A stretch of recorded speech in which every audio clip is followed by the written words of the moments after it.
स्वयंवर कहल को की शादी जितना नेवरा लुहा डिठरा कन्हा है सब आ जाना। जिसके गले में माला डालेगा उसी के साथ शादी होगा।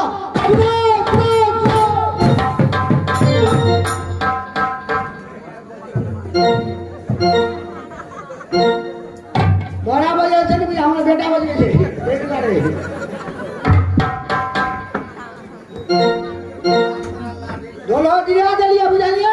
अच्छा आप जैसे पत्र लगा और की करके पता है। हाँ हाँ सबको पत्र देना राजा रजवाड़ को, लेकिन बंजारे को मत देना। मालिक बोला है यानी देश देश में सभी योद्धा लोगों को पत्र देना है। हाँ लेकिन और बंजारा के नहीं देना।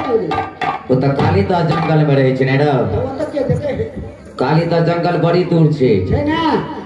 बंजारा के नाम सुने छे बड़ खूंखार छे बने न जी है नहीं जबे कबो कगे नहीं जाला। ठीक ठीक है जे काम जाय छिया।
के बड़ी प्यार से बड़ी दुलार से माता जी हमार नाम रखलक जंगली प्रसाद।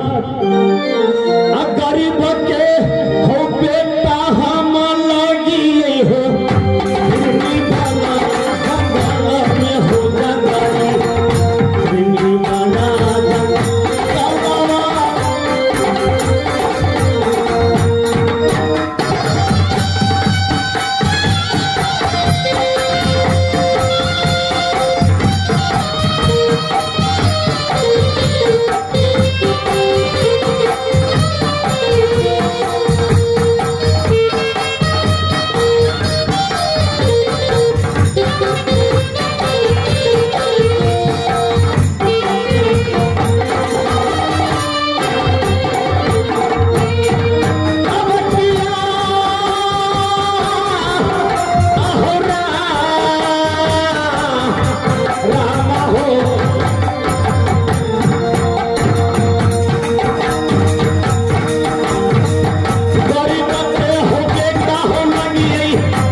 लेकिन आज 4 दिन से शिकार नहीं मिलल। नानी जी हमरा से की नवाज भगला जरूर जाके बुझा। अब माता जी के जाके चरण में प्रणाम करब और ओकरा हाथ से बनाल खाना खाब आके बाद सोचल जाए। अखन तक माता जी उठली झोपड़ी में हाथ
तो सुंदरपुर पिताजी के नाम सुंदर सिंह राजा उनके जानी पैदा लगा एक पुत्री हमरे नाम रखले बाबूजी सती सुषमा आ ससुरा ये लागे छै गे दीदी सा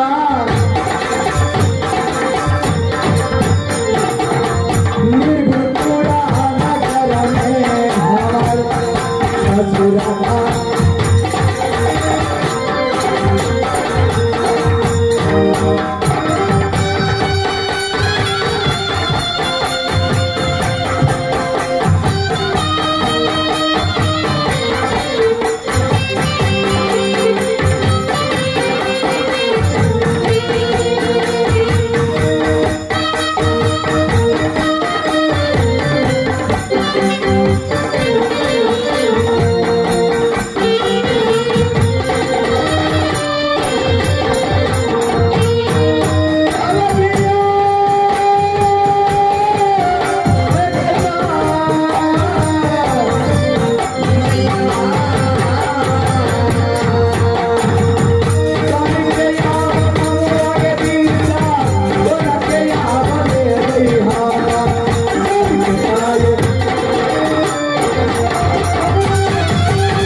अच्छा बाजे ना घर कहाँ? अच्छा तो सुंदरपुर पिताजी के नाम सुंदर सिंह राजा अच्छा उनके जानी पैदा लगा एक पुत्री हमरे नाम लगे सती सुषमावती सासुर का कहलिए सासुर कहाँ तो निर्गुणपुर अच्छा स्वामी के नाम कोना के ले